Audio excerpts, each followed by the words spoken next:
I'll begin by recording the class. Before I move on, I would like to find out if I'm audible enough. So can you people hear me? Yes, sir, we can hear you. We can hear you very well. Okay, that's fine. Now we have to get a slide.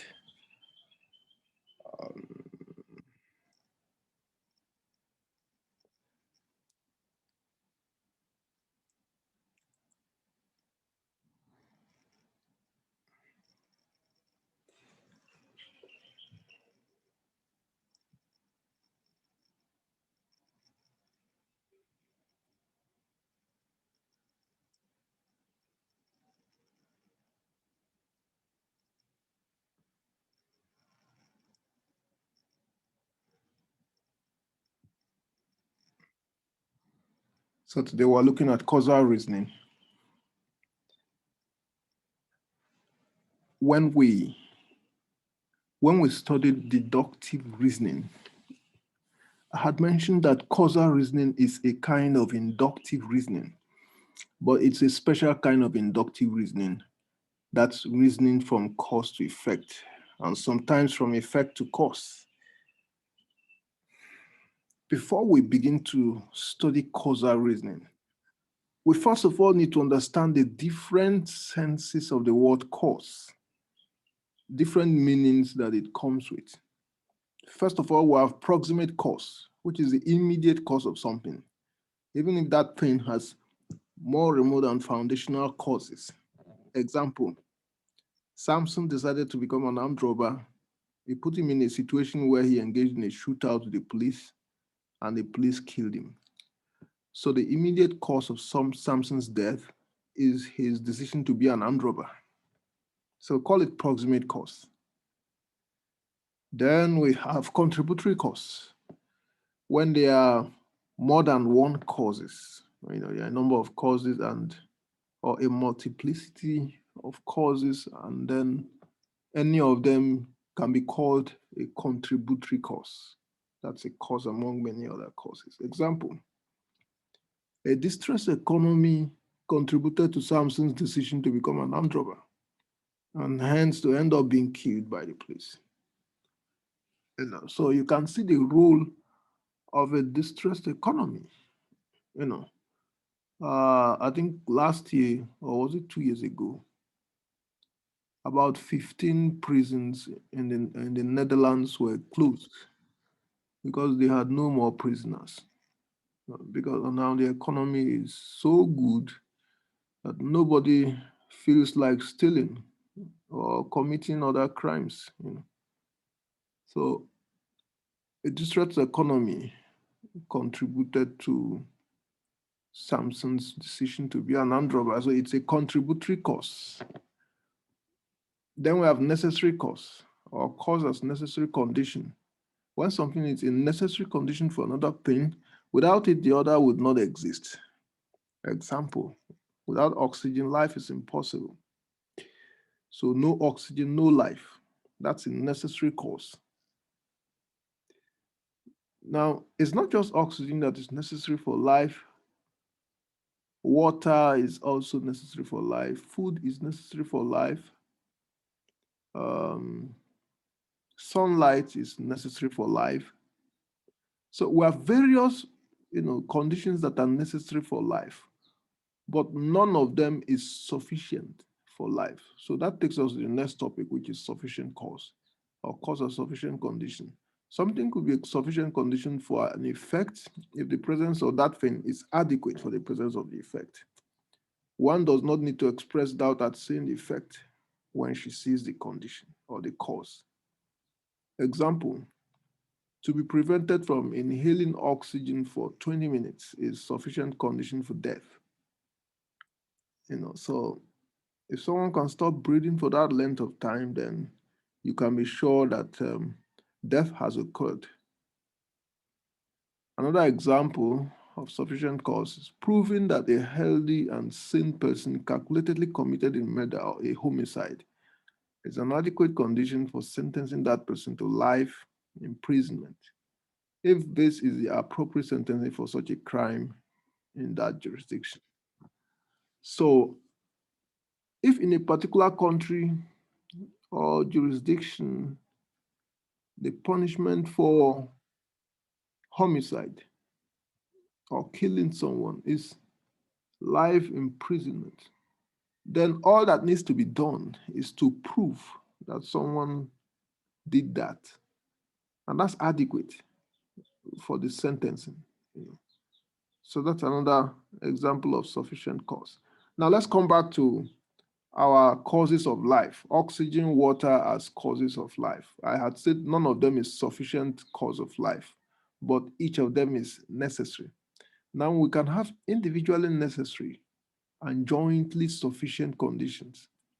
We can say that there are several individually necessary conditions for an effect, and that a combination of those conditions becomes sufficient for the effect. So you can combine life, water, oxygen to see if you can arrive at a sufficient cause of life. Now, in life and in science, it is usually difficult to determine what number of causes are jointly sufficient for an effect to occur. So even if you assembled oxygen, water, food, and health and sunlight, you are still not sure if you have arrived at a sufficient cause of life. It could be that after assembling these factors, there will still not be life. So you still need to be looking for what will make up the sufficient cause of life. So, but they and some other factors we may not know yet are sufficient. Now, oxygen, water, food, and health are independently necessary conditions for a human being to stay alive, but they and some other factors we may not know yet are sufficient for staying alive. So you have to bring them together and possibly bring more factors to join them, and then maybe you can get life. So it is not usually easy to arrive at sufficient condition for something in science. Otherwise, it means that you can create it, So maybe the day we arrive at sufficient conditions for human life, then we human beings can create human life. So that's how difficult and challenging it is to arrive at sufficient conditions in science. It is much easier to identify individually necessary conditions. Then we have probabilistic cause. Now, probabilistic cause is the opposite of necessary cause. This kind of cause is theoretically not necessary. It's not a must for the effect. Example, a crisis within the economy, the lack of a job, and the need to marry and settle down are probable causes of Samson's decision to become an armed robber. So none of these causes is necessary. And many of us experienced all these hardships, but we did not end up as armed robbers.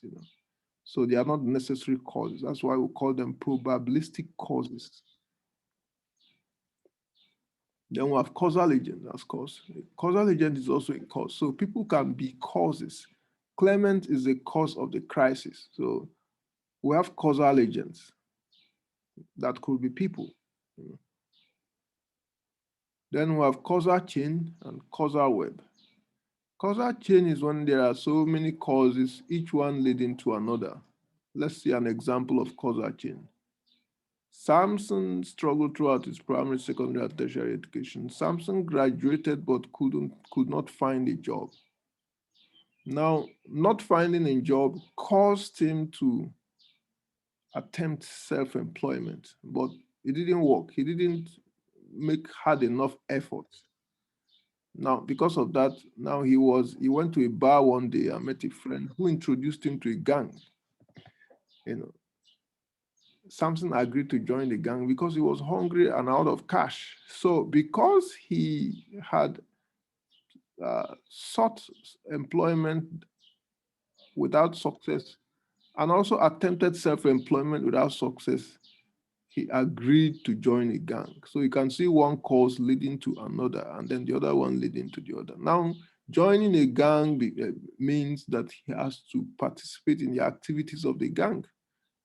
So he and his gang had a number of successful robberies, but on one of those escapades, they ran into police. So Joining the gang ultimately became the cause of why Samson have to engage in a shootout with the police. There was a shootout and Samson was hit. And then because Samson was hit, he was hit to the extent that he died in the hospital. So this is an example of a causal chain. Then we have causal web. Causal web is when the relationship between causes is more like a web than a chain. Now, when the relationship between causes is more like a web, it means that the causes are happening at the same time. So it's like a web. Two contributory causes could occur simultaneously. Two contributory causes, that's a causal web, could occur when causes are occurring simultaneously to give rise to the same effect. Let's see an example of causal web. Now, this is an example of causal web. It could be that the police officer who killed Samson did so because he, the officer, aimed his gun correctly, while his colleagues did not. And at the same time, Samson got killed because he squeezed his trigger to kill the police person before the police killed him, but found that there were no more bullets in the firing chamber of his gun. So these are two contributory causes to Samson's death, and they occurred simultaneously. They were occurring at the same time. Samson aimed his gun at a police officer. Basma, your microphone is on. Samson aimed his gun at a police officer, and at the same time, the police officer aimed his gun at Samson. So both guns were aimed at opponents at the same time. But and then both of them also squeezed their triggers at the same time. But the difference is that there happened to be bullets in the gun of the policeman, but there were no bullets in Samson's gun. Or the bullets in Samson's gun had finished before then. So that's a causal web that ensued Samson's death.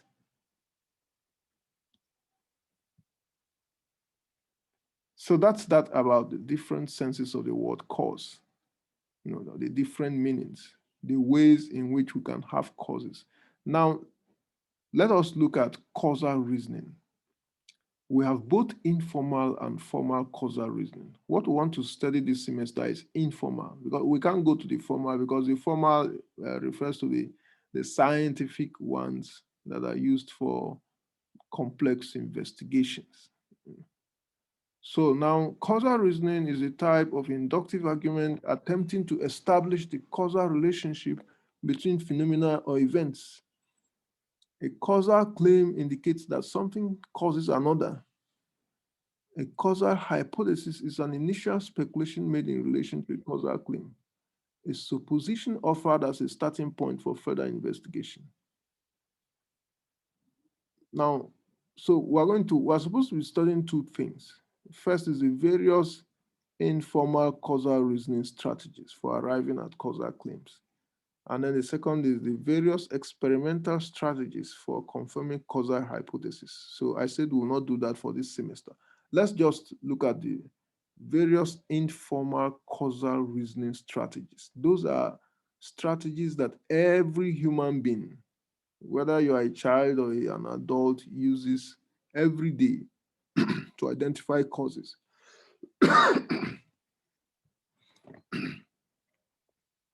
Now, for the informal reasoning strategies, John Stuart Mill, in his book titled The System of Logic, proposed 5 approaches for detecting causation by observation.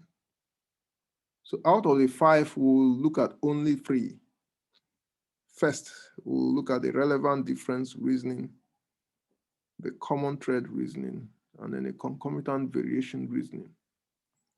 So we're looking at just these 3. Let's begin with relevant difference. This is a method of reasoning that identifies something that occur differently from others as a cause of an effect. Identifying something that occurred differently from others as a cause of an effect. Now, the reasoning is A is the difference among others, so A caused the effect. So that's the reasoning. Now, let's look at an example. I've always taken tea and bread for my breakfast, but on a certain day last month, I fell sick shortly after my breakfast. I treated the illness and then fell sick again last week after my breakfast.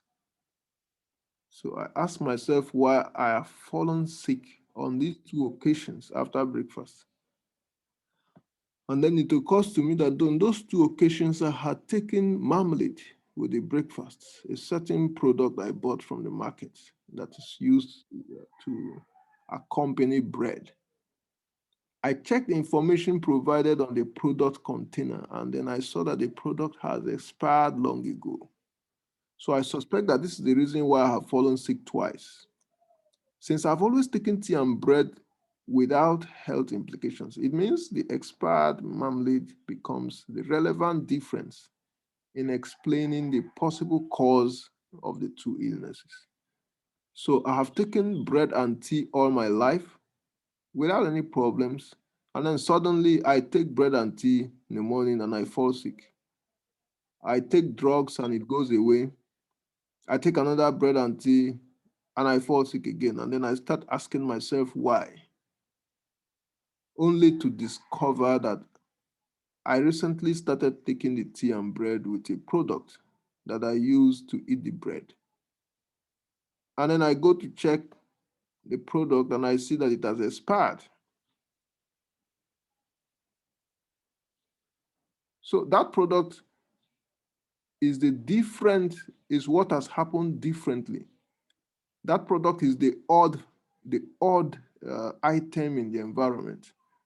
Every other thing apart from that product has been the same without any problems. But immediately that product arrives, there's a problem. So that product is the relevant difference in explaining the problem.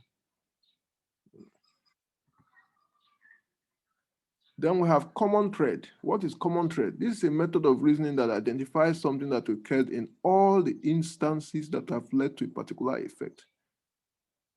Identifies something that occurred in all the instances that have led to a particular effect. The reasoning is A is the common thread among all the events. So A is the cause. For example, when I bought that marmalade some months ago, I had gone shopping in the company of my neighbors, and we had all bought the same stock of marmalade, which expired at the same time. So assuming my neighbors are equally sick, they all trace the cause of their illnesses to the marmalades, or we got talking, and then it occurred to us that it is that product we bought. It means we have all identified the expired marmalade as a common thread in all the cases of this particular illness in the neighborhood. So the same marmalade, the same expired marmalade is giving stomach trouble to some of my friends because we bought it together on the same day.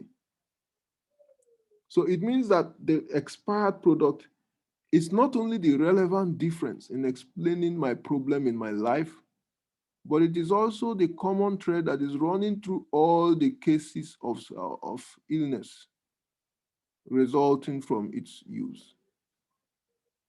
So something can be a relevant difference in a particular case, and then it can also be a common thread running through several cases.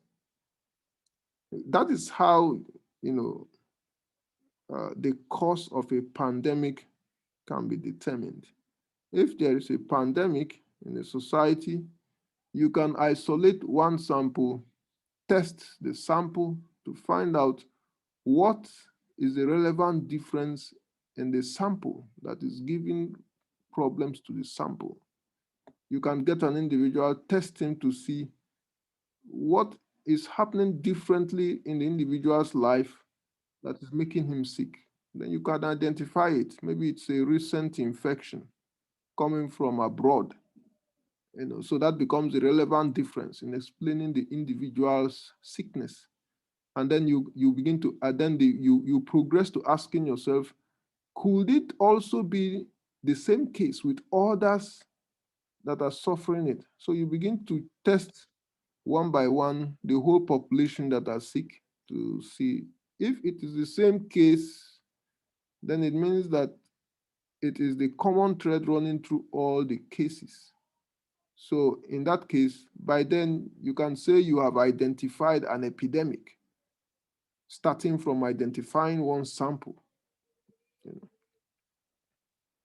So in many cases, relevant difference and common thread can be used hand in hand.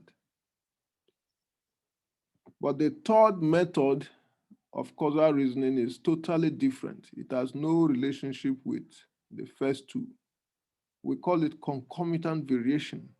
Now, concomitant variation is the method of identifying the degree of occurrence of something rather than its simple presence or absence. The method of identifying the degree of occurrence of something or its intensity rather than its simple presence or absence. It is used when we cannot eliminate a particular cause from the environment. For example, carbon dioxide. Now, carbon dioxide is always in the atmosphere, but carbon dioxide in the atmosphere can also cause problems. So if carbon dioxide in the atmosphere is causing problems, we're not going to test to see if it is present or absent in the atmosphere. That doesn't make sense. What we'll be testing is to know its degree, the degree of carbon dioxide in the atmosphere. Because at a certain degree, it doesn't give anyone any problems. So if it is giving problems, then it means that it is at another degree that it shouldn't be. So that method is called concomitant variation. So it is useless to use relevant difference to identify carbon dioxide as a cause of ill health. So you use a method that measures its degree or intensity. Now, example, it was revealed through research that high blood pressure is exacerbated in regions whose soils have low levels of selenium. Now, this is a metal that exists in tiny quantities in every soil. And because of this, we cannot measure for its absence or presence. We can only account for the effects of varying degrees of it, and hence the discovery that it seems correlative with the ability of our bodies to keep our blood pressure normal. So selenium is a metal that exists in every soil, and it seems to be connected with our blood pressure level. When it is at a certain quantity in the soil, our level of blood pressure is normal. But when it seems to be too small in the soil, then many of the people in the location will be having high blood pressure. So if you want to test to see whether it is selenium that is causing high blood pressure, you are not testing to know whether it's absent. You are testing to know what quantity of selenium is responsible for the high blood pressure. Second example, it was discovered that high levels of sulfur dioxide pollution in the air was responsible for high rates of deaths in London between November and December 1952. There is no way to eliminate sulfur dioxide from the air. So the experiment discovered the causal connection by comparing the increase and decrease of the effect, which is the number of deaths per day, to the daily variation in the degrees of sulfur dioxide fumes in the air. Now, so sulfur dioxide is also in the air and it's always there. You can't remove it because it's part of nature. But if sulfur dioxide is causing deaths, then it means that it must be in the air at an abnormal quantity. So you don't test to know if sulfur dioxide is causing deaths by trying to know if it is absent in the air. You are testing to know the quantity. And you do that by, you have to take daily stock of deaths. Every day you record the number of people that died. Each day should have a record of the number of people that died, and also you check the quantity of sulfur dioxide in the air. So at the end of the day, you check, you compare the quantity of sulfur dioxide in the air when many people died to the quantity of sulfur dioxide in the air when only few people died. And even you can compare it to the quantity of sulfur dioxide you've noticed in the air when nobody died. In that way, you arrive at the quantity of sulfur dioxide that should be in the air for health, for a healthy life. So that's that about the three methods. We've done relevant difference reasoning, common thread reasoning, and concomitant variation reasoning.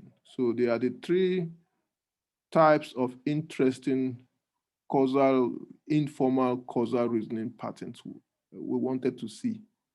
So that's just like a tiny introduction to causal reasoning.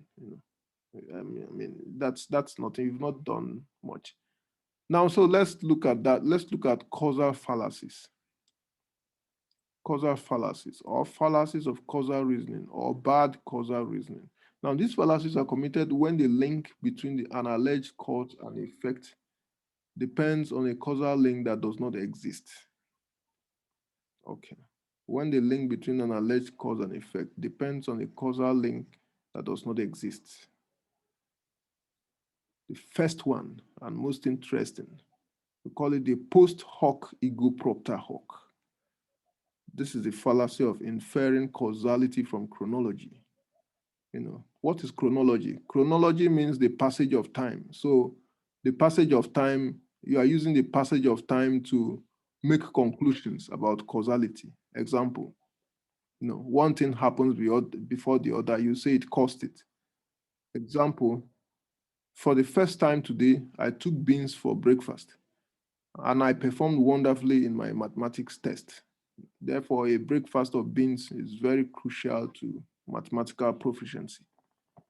So for the first time in your life, you took beans in the morning, and that day you scored 100% in your mathematics test. And then somehow you get around to believing that the beans could have had something to do with the performance. So that's a post hoc ego propter hoc fallacy. It's a fallacy of inferring causality from chronology. That's the fallacy of thinking that just because something happened before another means it caused it. Well, it's not always the case. It's just like saying that the president and the vice president had an argument before the economic recession. Therefore, the argument between the president and the vice president is responsible for the economic recession. So that would be a post hoc ego propter hoc.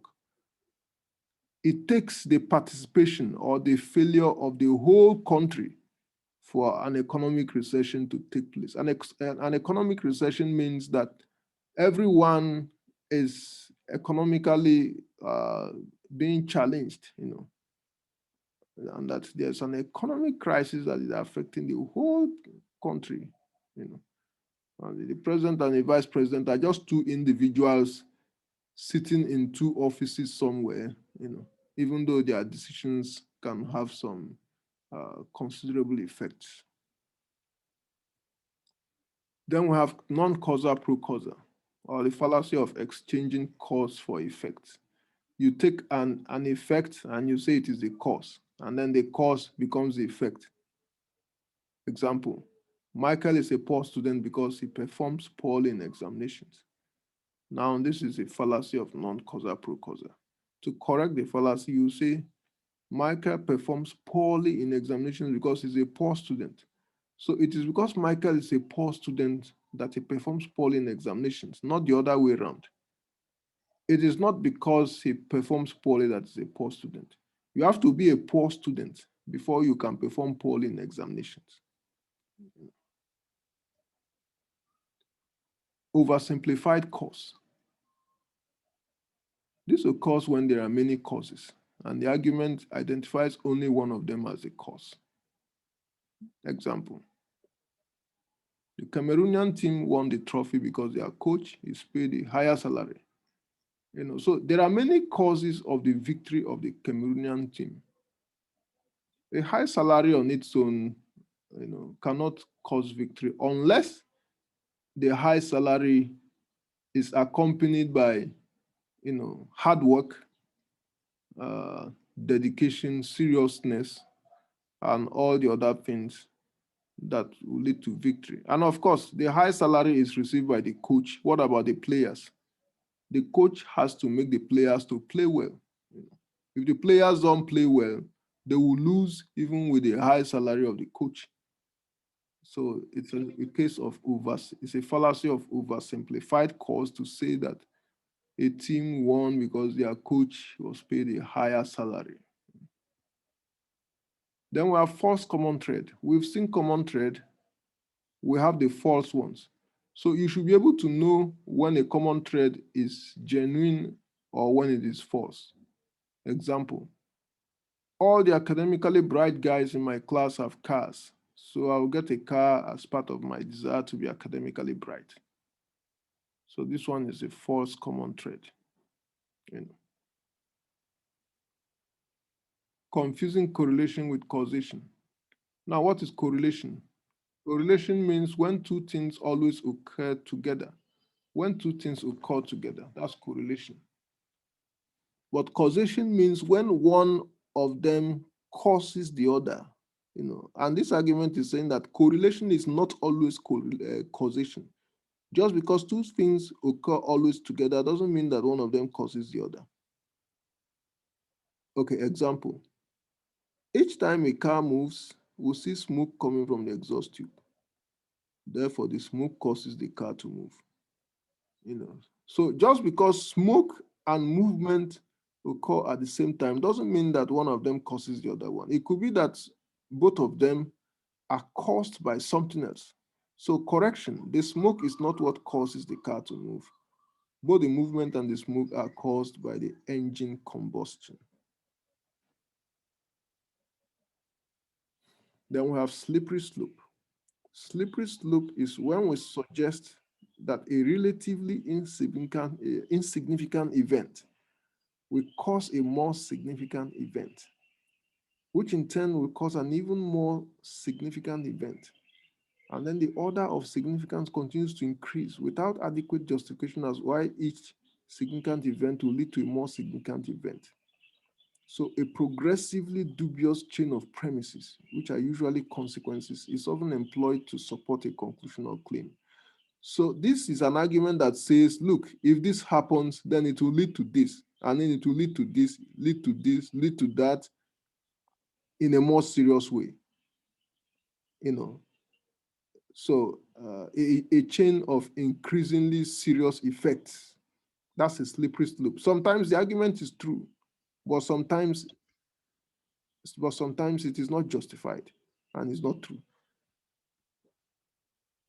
Now, another explanation. This is a fallacy of arguing that if A is allowed, it will trigger a set of events that eventually lead to Z, and it is only a matter of time to go from A to Z, to slip down a slippery slope from A to Z. Now, this should not be a fallacy if the causal movement from A to Z is justified. Sometimes, I said sometimes it could be true, but sometimes it could be a fallacy. If it's not justified, it could be a fallacy. Sometimes it's an exaggeration. It's a fallacy if the causal movement is not justified or justifiable, which means that it is fatalism, an extreme version of determinism.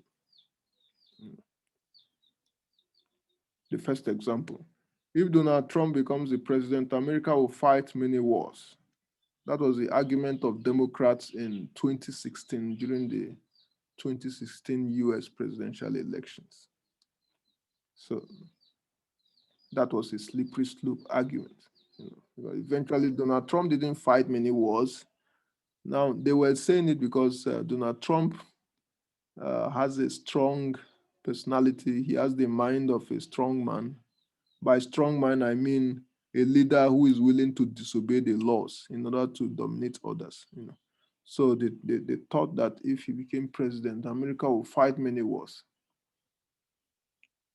Second example, it is wrong to believe in God, because then you would eventually believe in not just God, but all kinds of spirits. And then you come to believe that spirits have all kinds of power, which is superstition. And then you come to believe that inanimate objects have spirits. We call that animism. And then you come to believe that everything has spirits and power to do something or the other, thereby ultimately destroying your ability to evaluate cause and effect in natural terms. So this argument is saying that if you believe in God, you will eventually believe that everything apart from God has power to affect you one way or the other. So that argument is a kind of slippery slope. It's possible to believe in God without believing in, that inanimate objects have spirits and these other beliefs. For the example, I cannot allow my child to go outdoors and play in the compound. This is because if I do, she will jump fence and go into the streets. If she goes into the streets, she will run away with any stranger. If she runs away with any stranger, then I'll never see her again. If I never see her again, I'll be miserable for the rest of my life. If I'm miserable for the rest of my life, I'll commit suicide. So for the purpose of the avoidance of suicide, I will not allow my child to play outdoors in my compound. So this argument is saying that once you allow your child to play outdoors in your compound, then it will trigger a set of events that eventually lead to your committing suicide. So children playing in compounds is equivalent to suicide. So this is the end of the class. For our next class, we will studying informal fallacies. And I encourage you to watch your lecture videos regularly, read your textbooks, do all the exercises, check your Sakai platforms regularly for updates, and also the WhatsApp platforms. So at this point, we are going to listen to questions. Anyone who has questions can raise his hand and ask. I will tell the person to go ahead. We'll address the question, and then after that, we'll close the class and I'll upload the video to your Sakai. So Donnie.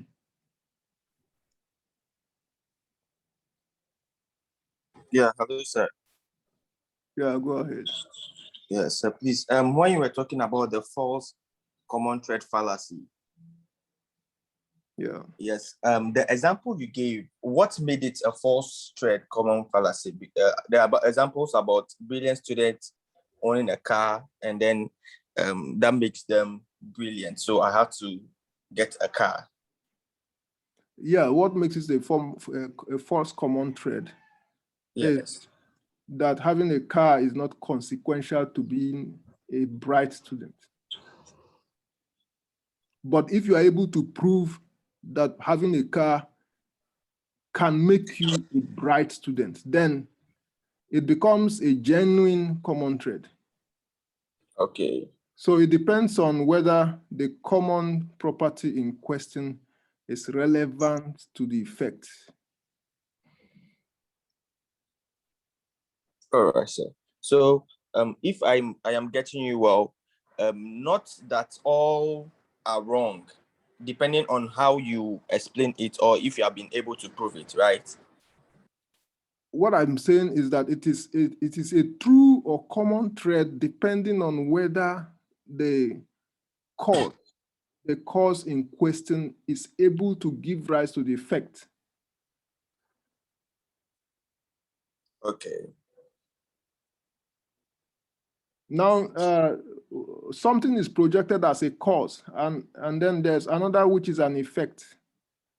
The cause in this case is having a car, and the effect is being a bright student. So the question you need to answer is having a car able to make you a bright student?